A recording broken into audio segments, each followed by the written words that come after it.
ने कहा, ऐसे लोगों का मानना है कि शरीर का अस्तित्व में होना तथा कार्य करना ही जीवन है और दूसरे शरीर को प्राप्त करने के लिए इस शरीर का त्याग ही मृत्यु है। तुम इस धारणा से मुक्त हो। हे प्रहलाद, तुम्हारे लिए क्या जीवन और क्या मृत्यु, यह तो हुई लोक मान्यता की बात। परंतु तुम न जीवित हो न ही मृत्यु हो। शरीर में स्थित होने पर भी तुम शरीर से परे हो। तुम अशरीरी हो। इस द्र, तुम दृष्टा हो।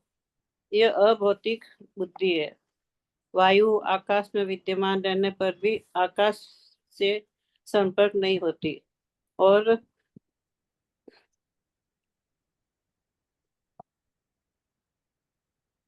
आकाश की सीमा से भी स्वतंत्र होती है।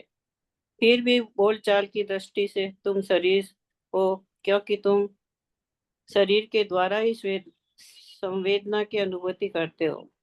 ठीक वैसे ही कहा जाता है कि आकाश ही पौधे की बाढ़ की तरह उत्तरदायी है, क्योंकि उतना आकाश आवश्यक है जो उसकी बाढ़ को रोके नहीं।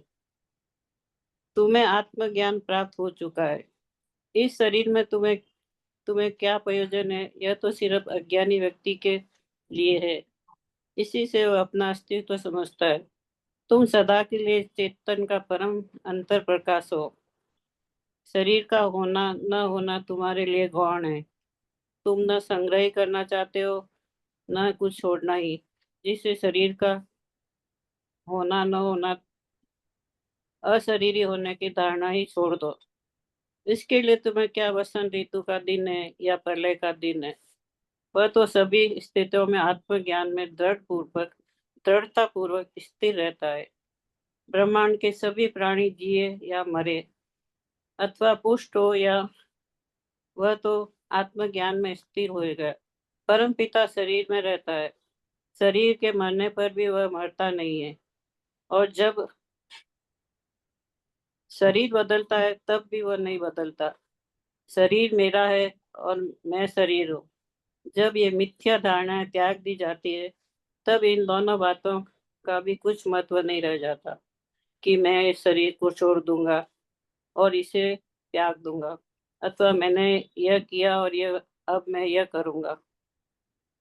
यद्यपि आत्मज्ञान प्राप्त प्राणी सदा कर्मों में लगे रहते हैं, परंतु वे करते कुछ नहीं है। ऐसा नहीं है कि वे कुछ नहीं करते, पर अकर्म की स्थिति उनको प्राप्त होती है। अकर्म की स्थिति अनुभव में विमुक्त रहती है, क्योंकि जब तक बीजों की बुआई नहीं होती तब तक फसल की कटाई भी नहीं होती। मैं करता हूँ, मुझे अनुभव होता है, ये दोनों धारणाएं जब समाप्त हो जाती है तब शरीर ही शेष रहता है। जब यह शांति दृढ़तापूर्वक स्थापित हो जाती है तब वो मोक्ष होता है। ऐसा आत्मज्ञानी व्यक्ति के लिए क्या पाना और क्या खोने के लिए रहता है। कर्ता और कर्म की धारणाएं समाप्त होने पर ही मोक्ष होता है।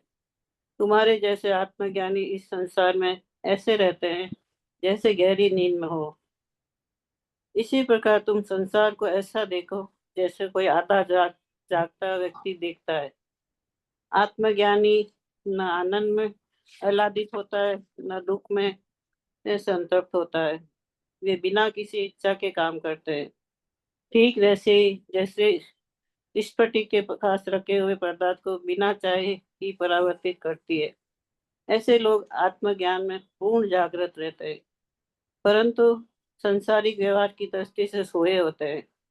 वे इस संसार में बच्चों की तरह आचरण करते हैं। उनमें अहम भाव रहता ही नहीं। जो किया जा रहा है वह बता कर्म भर है। ये पहला तुम विष्णु के लोक में पहुंच चुके हो। पाताल का शासन इस संसार चक्र तक करो।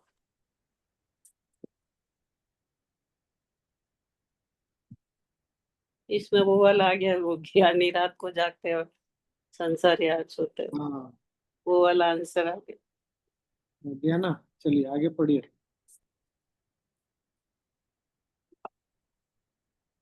प्रहलाद ने कहा, भगवान मैं अत्यधिक थक गया था, इसलिए एक क्षण के लिए मैंने कुछ विश्राम किया। आपके अनुग्रह से मुझे आत्मबोध हुआ है, जिसमें चिंतन या चिंतन में कुछ भेद नहीं रहता। मैंने आपको चिरकाल से अपने अंदर देखा है। सौभाग्य से अब मैं आपको बाहर भी देख रहा हूँ।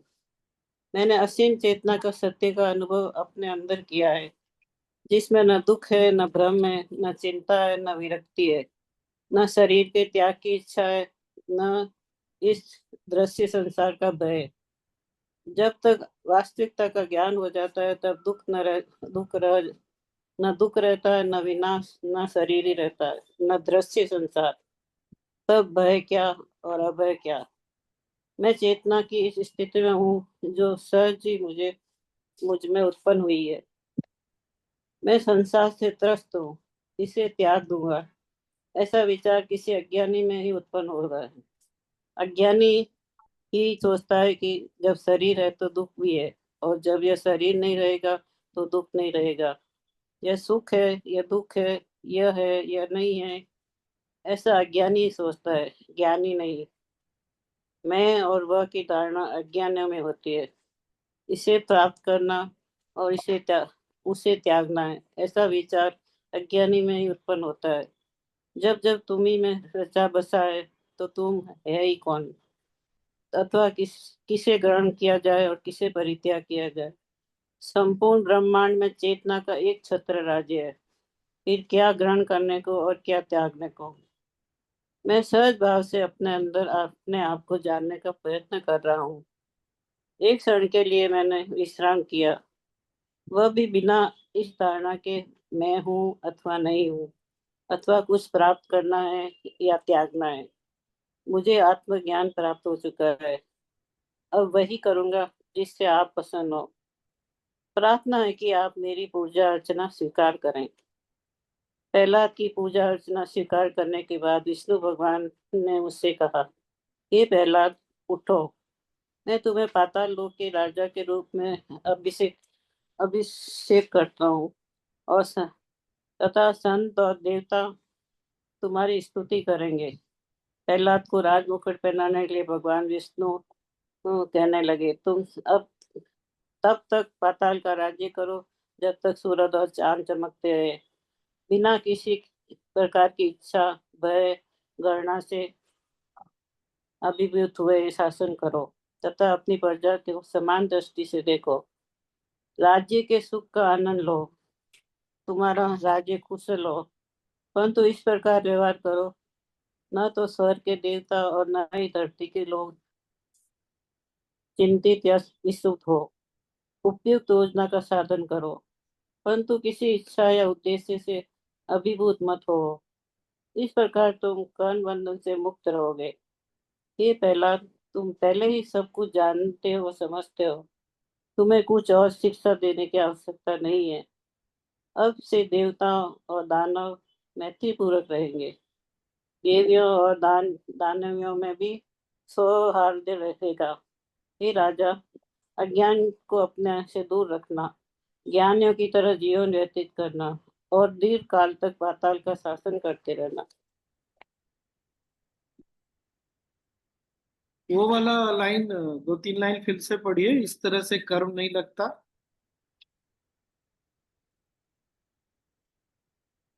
ये पीछे का पैराग्राफ वापस पढ़ो सब। हाँ, अंतिम पैराग्राफ फिर से पढ़िए। हाँ। हे प्रहलाद, उठो। मैं तुम्हें पाताल लोक के राज्य पे अभिषिक्त करता हूँ। संत और देवता तुम्हारी स्तुति करेंगे। प्रहलाद को मुकुट पहनाने के बाद विष्णु भगवान कहने लगे, तुम तब तक पाताल का राज्य करो जब तक सूरज और चांद चमकते रहे। बिना किसी प्रकार की इच्छा, भय या गणना से अभिभूत हुए शासन करो, तथा अपनी प्रजा को समान दृष्टि से देखो। राज्य के सुखों का आनंद लो, और तुम राज्य के सुखों का आनंद लो, तुम्हारा राज्य खुशहाल हो। परंतु इस प्रकार व्यवहार करो, न तो स्वर्ग के देवता और न ही धरती के लोग इस प्रकार चिंतित या विक्षुब्ध हो। उपयुक्त योजना का साधन करो, परंतु किसी इच्छा या उद्देश्य के अभिभूत मत हो। इस प्रकार कर्म बंधन से मुक्त रहोगे। हाँ, रुकिए रुकिए। कैसे कर्म बंधन से मुक्त रहना है, ये सुना? हम्म, ये वाला फिर से पढ़ी, 2 लाइन।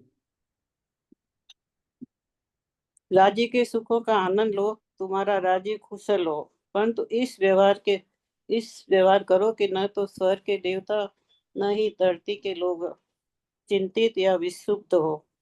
उपयुक्त योजना के साथ साधन करो, परंतु किसी इच्छा या उद्देश्य से अभिभूत मत हो। इस प्रकार तुम कर्म बंधन से मुक्त रहोगे। हम्म, ये पहला, तुम पहले ही सब कुछ जानते हो, तुम्हें और कुछ शिक्षा देने की आवश्यकता नहीं है। अब मैं देवता और दानव दोनों मैत्रीपूर्ण रहेंगे। देवियों और दानवियों में भी सौहार्द रहेगा। हे राजा, अज्ञान को अपने से दूर रखना, ज्ञानियों की तरह जीवन व्यतीत करना और दीर्घ काल तक पाताल का शासन करते रहना। सीमा, वो वाला लाइन पढ़ो तो फिर से।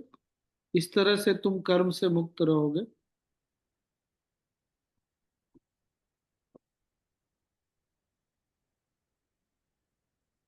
2 लाइन पहले से पढ़ना शुरू करो। अनम्यूट कर लो। Swami ji, last paragraph. पूरा पैराग्राफ नहीं, इस तरह से तुम कर्म बंधन से मुक्त रहोगे, वो 3 लाइन पढ़ो। जी। इस प्रकार तुम कर्म बंधन से मुक्त रहोगे। के पहले के 3 लाइन। अच्छा जी स्वामी जी। हे प्रहलाद, उठो, मैं तुम्हें पाताल लोक के राजा के रूप में अभिषिक्त करता हूँ, तथा संत और देवता तुम्हारा स्तुति गान करेंगे। प्रहलाद को राजमुकुट पहनाने के बाद विष्णु भगवान कहने लगे, तुम तब तक पाताल का राज करो जब तक सूरज और चांद चमकते रहें। बिना किसी प्रकार की इच्छा, भय या घृणा से अभिभूत हुए तुम शासन करो, तथा अपनी प्रजा को समान दृष्टि से देखो। राज्य के सुखों का आनंद लो, तुम्हारा राज्य खुशहाल हो, परंतु इस प्रकार व्यवहार करो कि न तो स्वर्ग के देवता और न ही धरती के लोग चिंतित या विक्षुब्ध हों। उपयुक्त योजनाओं का साधन करो, परंतु किसी इच्छा या उद्देश्य से अभिभूत मत हो। इस प्रकार तुम कर्म बंधन से मुक्त रहोगे। हे प्रहलाद, तुम पहले वो से तो ही सब हो गया, कुछ। हो गया। जी। एक तो ये है कि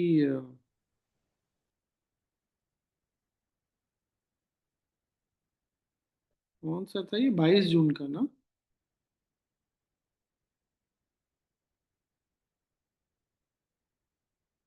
कौन सी तिथि का था ये? 22 जून स्वामी बाईस जी। जून का तो लास्ट पैराग्राफ। चिंता नहीं करना, भय नहीं रखना, और तीसरा क्या है? गणना मत करना किसी,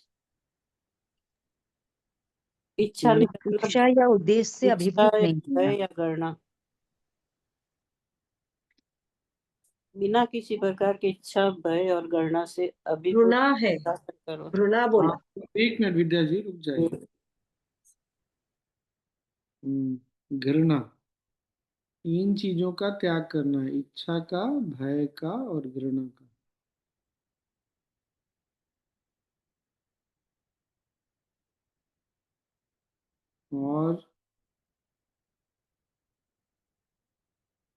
और इस अवस्था में जब कोई पहुंचता है तो भगवान विष्णु क्या बोल रहे हैं, संत और देवता भी तुम्हारी वंदन ये स्तुति गान करेंगे।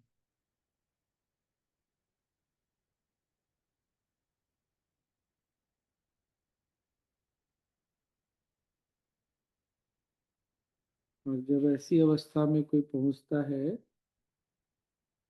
सुर असुर सब साथ में रहते हैं।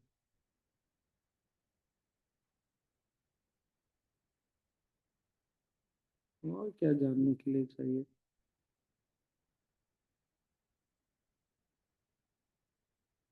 लेकिन एक हिंट और ये यहाँ पर है,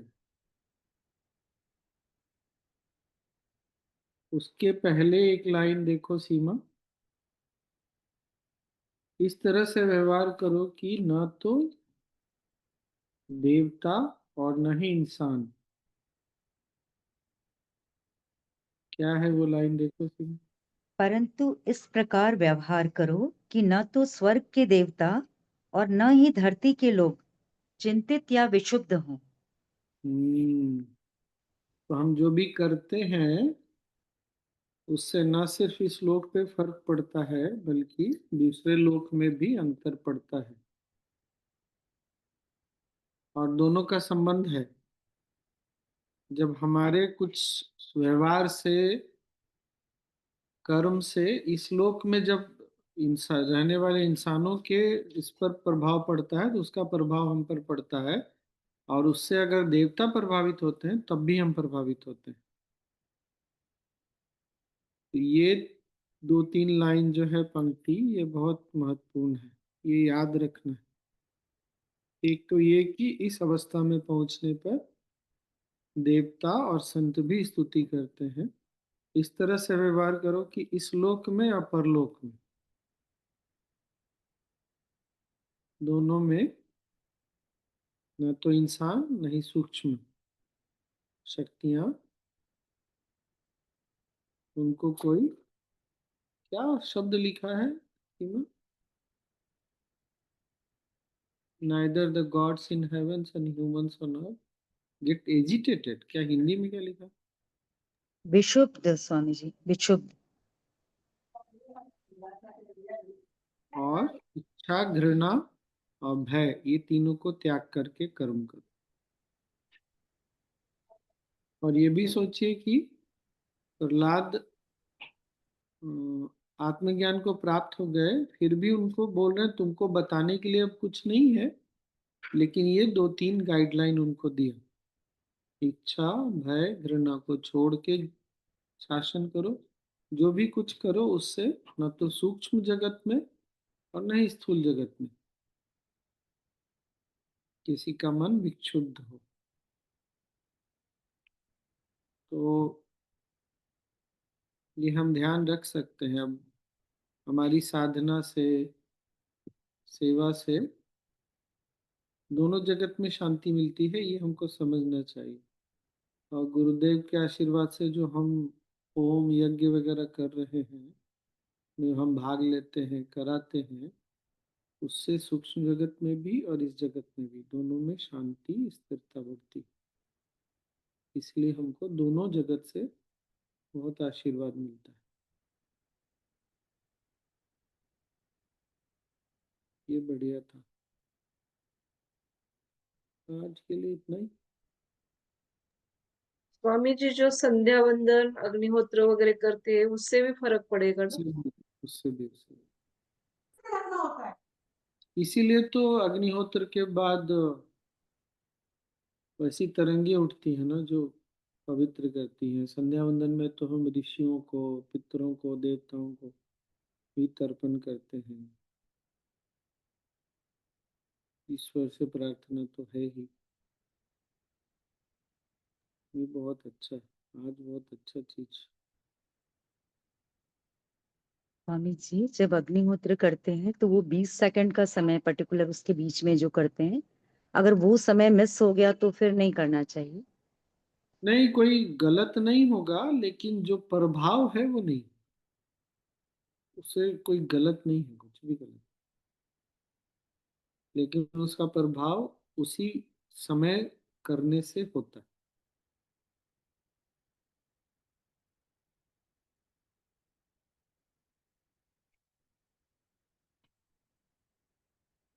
और क्या, बस इतना ही। और जैसे मैंने बताया था ना, दांत में, मसूड़ों में बहुत संवेदना हो रही थी। बहुत बार ऐसा हुआ कि रात को सो नहीं पाया, या सोया तो सुबह उठ गया 2 बजे ही, फिर नींद नहीं आती थी। 2 दिन का तो मुझे याद है, 1.5-2 घंटे चैंटिंग 2-2 बार लगातार चली। ये सब चलता रहा। और 5-6 दिन पहले मैं ट्रेन में यात्रा कर रहा था, मेरा बैग चोरी हो गया। तो चोरी होने के बाद से दांत में जो भी तकलीफ था मसूड़ा में ना, संवेदना सब समाप्त हो गई।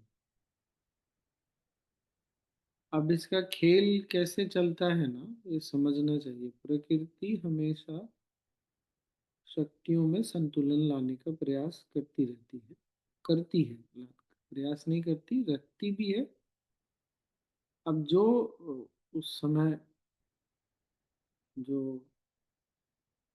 मैं जानता हूँ बहुत अच्छा ज्योतिष है, मैंने उससे बात किया प्रश्न कुंडली से, उसने बताया कि जो सूक्ष्म शक्तियां अभी दांत मसूड़े में तकलीफ का, संवेदना का कारण बन रही है, उसी में से दो शक्तियों के कारण चोरी होती है। तो प्रकृति ने जब देखा कि इतना तकलीफ है तो कुछ तो कर्म है, उसको, अच्छा मानसिक पीड़ा नहीं थी लेकिन शरीर का कष्ट तो था। नींद नहीं आ रहा, सो नहीं रहे, तो फर्क तो पड़ता ही है शरीर पर। उसको संतुलित करने के लिए प्रकृति ने, देवी ने क्या किया, चलो ठीक है, ये बात पकड़ में आई ना। बहुत बार हमको नहीं समझ में आता, हमको लगता है हमारे साथ गलत हो रहा है। एक तो ये बात, दूसरा जब गुरुदेव ने कितनी बार बोला है ना, तुम्हारे साथ कुछ गलत हो नहीं सकता।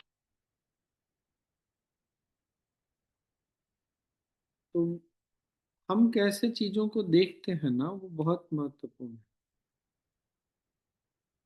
तो जो ज्योतिष है ना, उसको भी मैंने बताया, बोला ऐसा देखा है मैंने।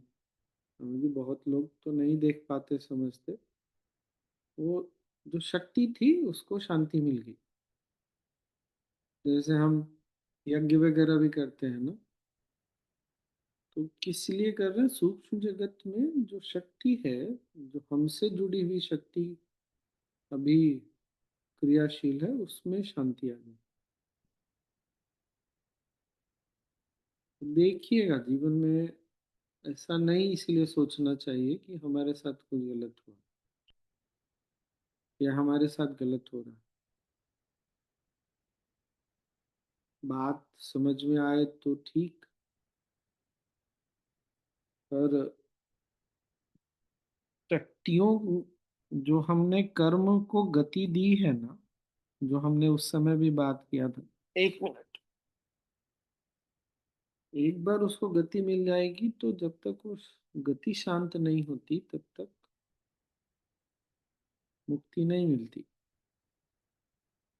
मुक्ति के लिए ये बहुत आवश्यक है। मैं फिर से बोला, ये आवश्यक नहीं है कि हमको किसी अ, कठिनाई या परेशानी से गुजरना पड़ता, पर कठिनाई और परेशानी हमारे मन की अवस्था है, घटना नहीं है।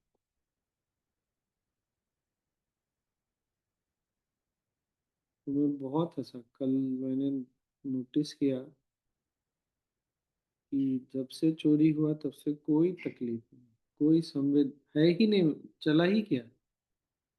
और इतनी तेज संवेदना होती थी, क्या देखो कैसे जादू होता है। तो ये सब तो कर्म का ही कारण है स्वामी जी, तो लास्ट कर्म में का तो। ही है, तो कर्म का ही भाई, अगर कुछ भी हो रहा है, लेकिन अगर मन को बचाए तो फिर उस लेकिन समय भी आप साधना में है, इतना स्पिरिचुअलिटी में है, इसलिए आप देख पा रहे हो इसको। लेकिन बाकी के लोग तो नहीं देख पाते इस तरह नहीं से। देख पाते, इसीलिए मैंने सोचा आज बताऊं, नहीं तो मैं बता नहीं रहा था कि मुख्य क्या है, दूसरे के अनुभव से भी हम सीख सकते हैं। चूंकि मैंने उससे बात किया जब इतनी संवेदना हो रही थी, और उसने भी बताया कि ऐसा दिख रहा है कि होगा कुछ, चीड़-फाड़ भी होगा। तो अगर नहीं बात करता तो बाद में नहीं समझ में आती ना, तो दूसरों के अनुभव से भी हम सीख सकते हैं। देखते आज तक तो ऐसे ही देखते आए हैं कि जीवन में बहुत तकलीफ है, परेशानी है, और बात की गहराई में जाए तो बात कुछ और भी है।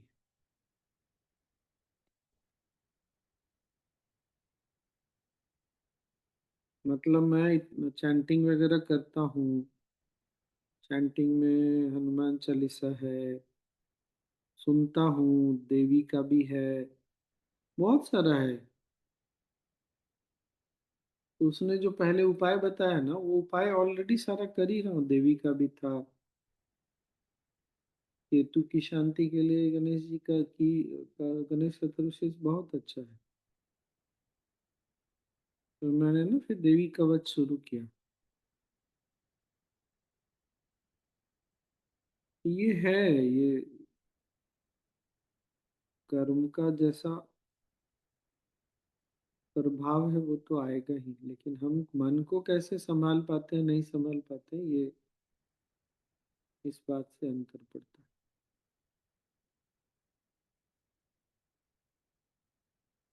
क्या पारुल,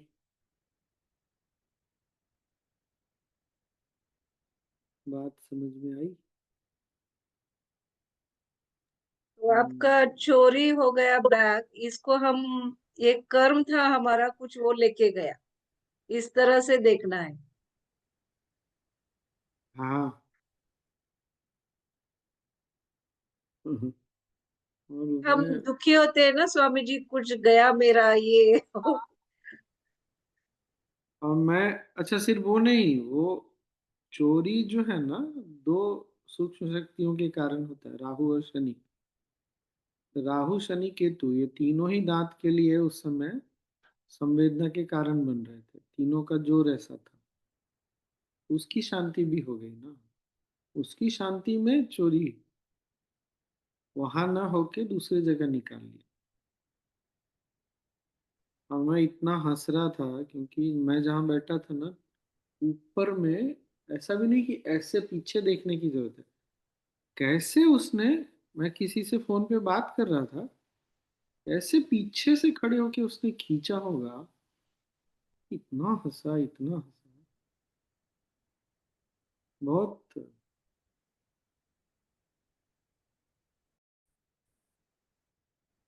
कभी भी ऐसा कुछ नहीं करती जो हमारे लिए सही ना हो।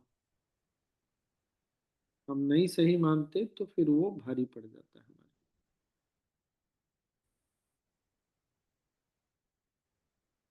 गुड। अभी ये दूसरी बार हुआ है आपके साथ? हाँ, मैंने भी कहा, पिछली बार तो खैर ठीक है, आंख बंद हो गया था, रात का समय था, थोड़े पल में ही ले गया वो तो। और इस बार अच्छा हुआ कि लैपटॉप था और साथ में कुछ कपड़े और चीजें थी, वो गुरु पूजा का किट वगैरह निकाल के रख दिया था, नहीं तो फिर सर पकड़ता मैं फिर चला गया।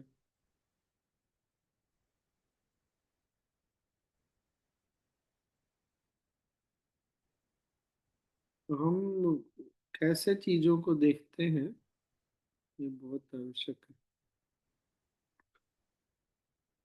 स्वामी जी, लास्ट टाइम आपने बोला था कि जिसको ज्यादा जरूरत थी उसको मिल गया। हाँ, देखे बेचारा बेचेगा, थोड़ा पैसा वैसा कमाएगा, उसका कुछ उधार होगा मेरे ऊपर पिछले जन्म का, मुक्त करके चला गया।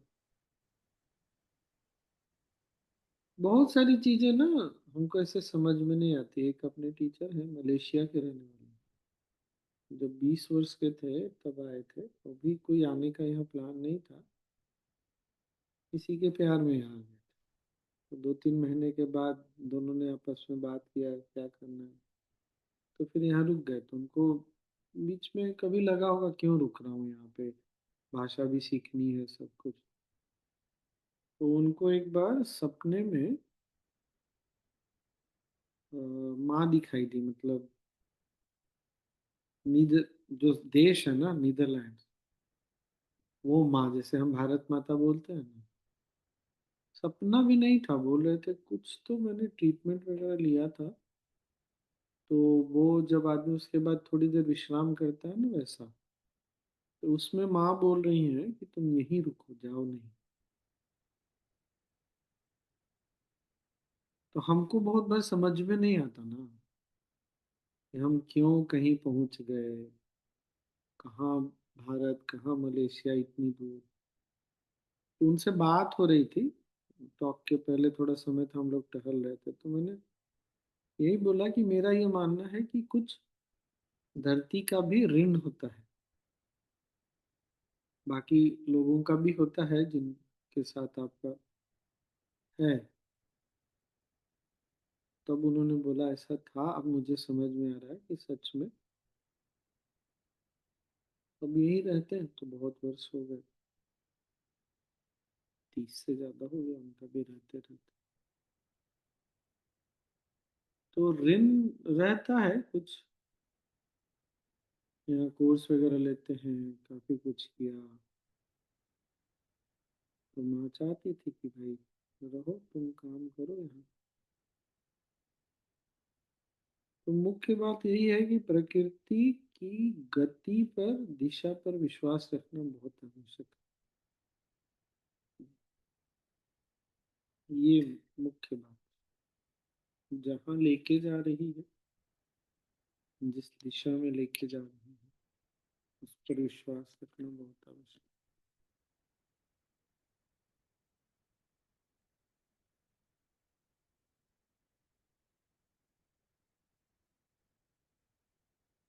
है। बस आज के लिए इतना।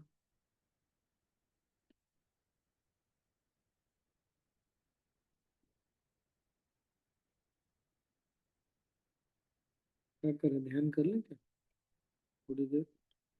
चलिए।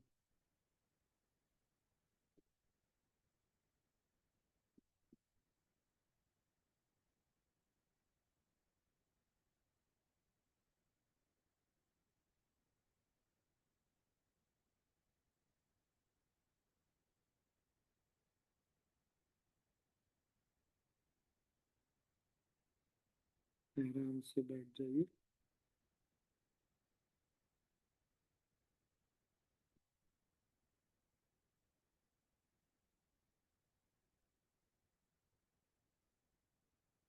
आंखें बंद, रीढ़ की हड्डी सीधी, कंधे ढीले।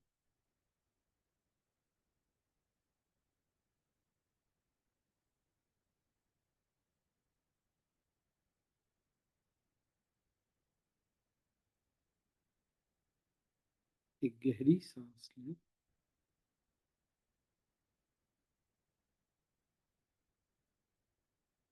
रोकें और छोड़ते हुए पूरे शरीर को ढीला छोड़ें।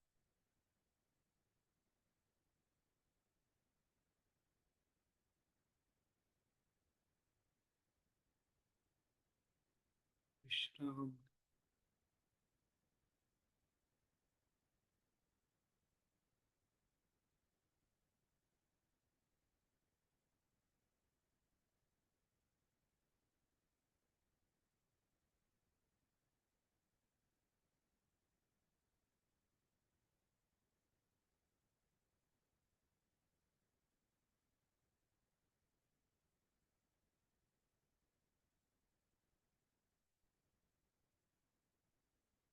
आसपास वातावरण के प्रति सजग हो जाए।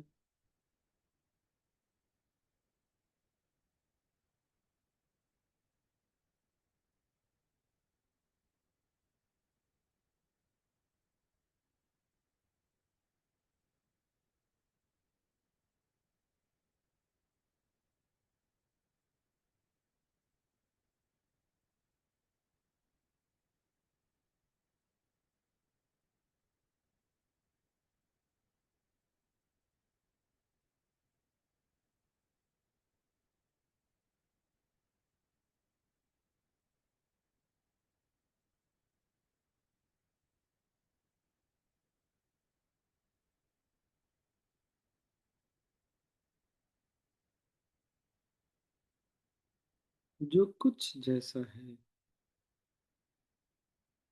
थोड़ी देर के लिए वैसा ही छोड़कर स्वीकार करें।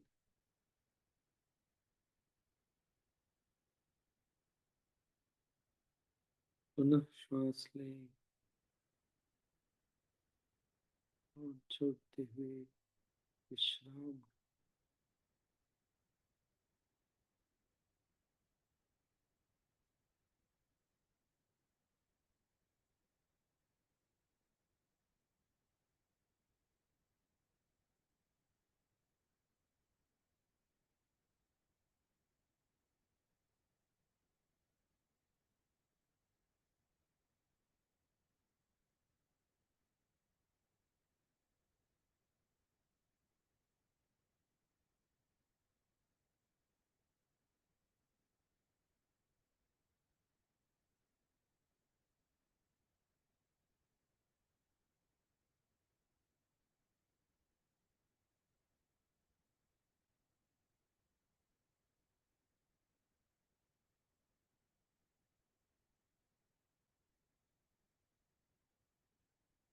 एक और सांस लें,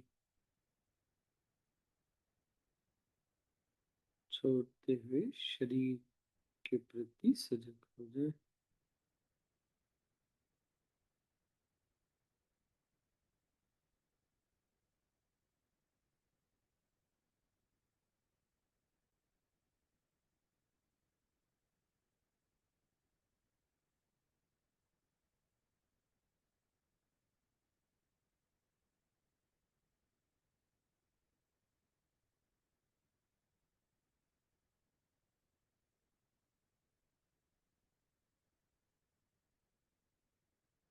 शरीर जैसा भी है, जैसी अवस्था में है, अगले कुछ पल के लिए स्वीकार कर लें।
एक और सांस लें, छोड़ें और शरीर को मूर्ति की तरह स्थिर करें।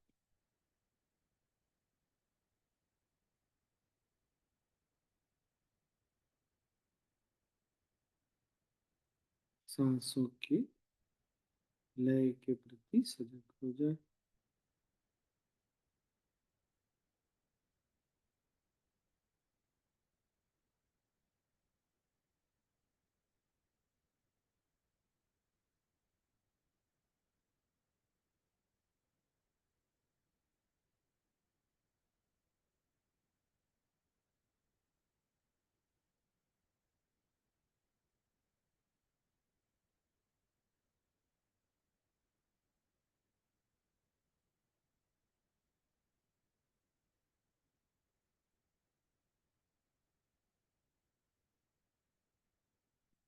सांसों की गति, लय को देखें।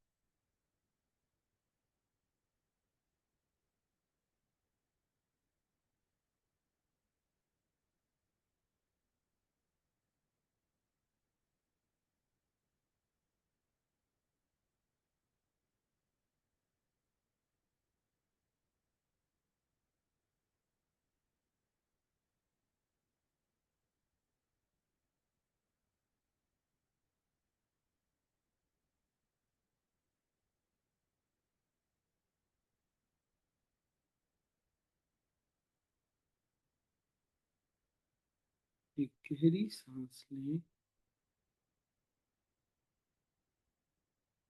छोड़ते हुए मन के प्रति सजग हो जाए।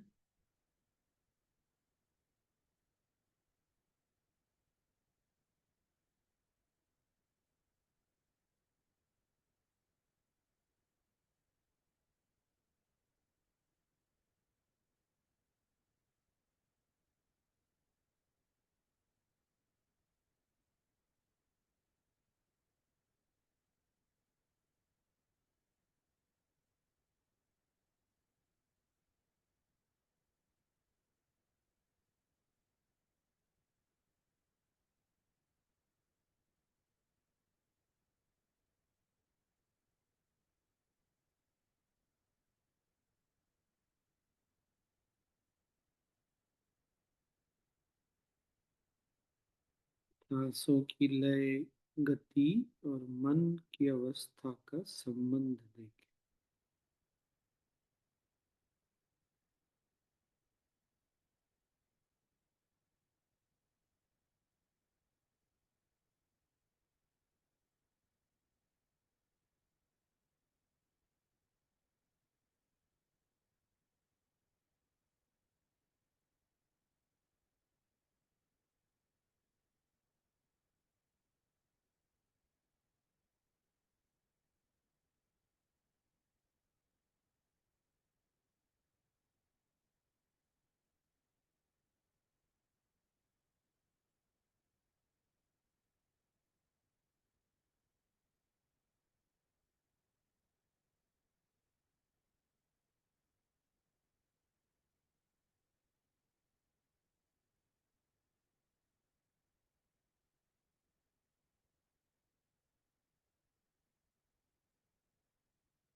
सांसें चल रही हैं और मन भी चल रहा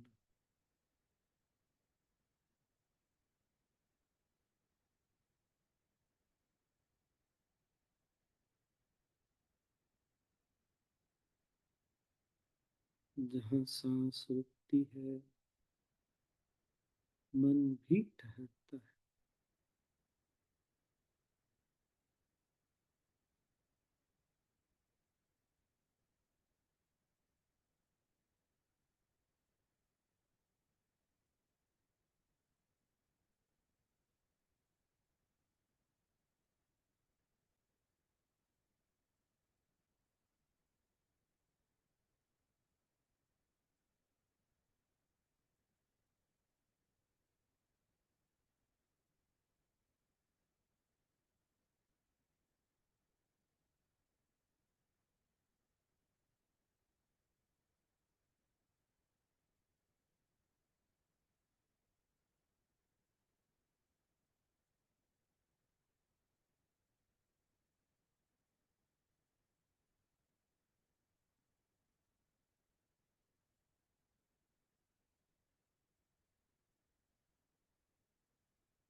एक और सांस लें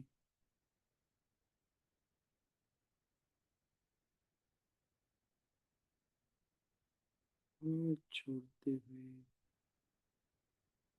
सारा यत्न छोड़कर विश्राम।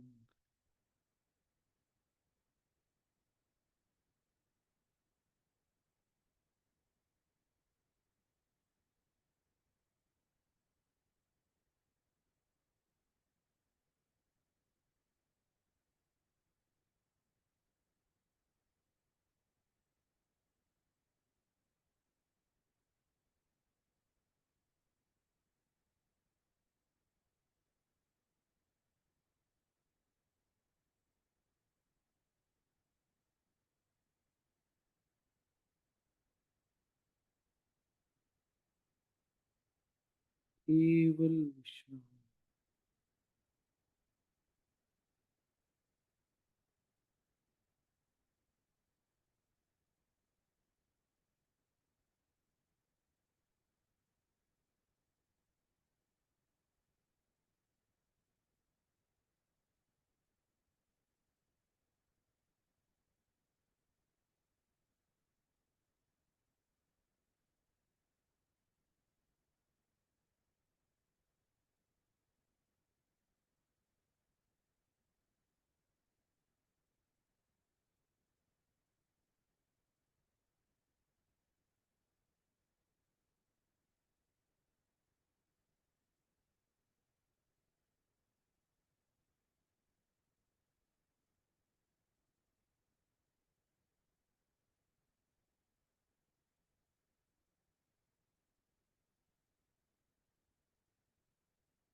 एक और सांस लें और छोड़ें।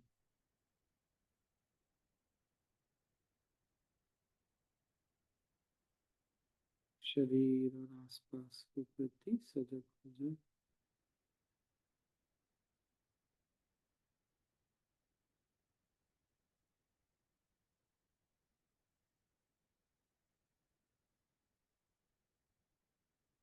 और धीरे धीरे आंखें खोल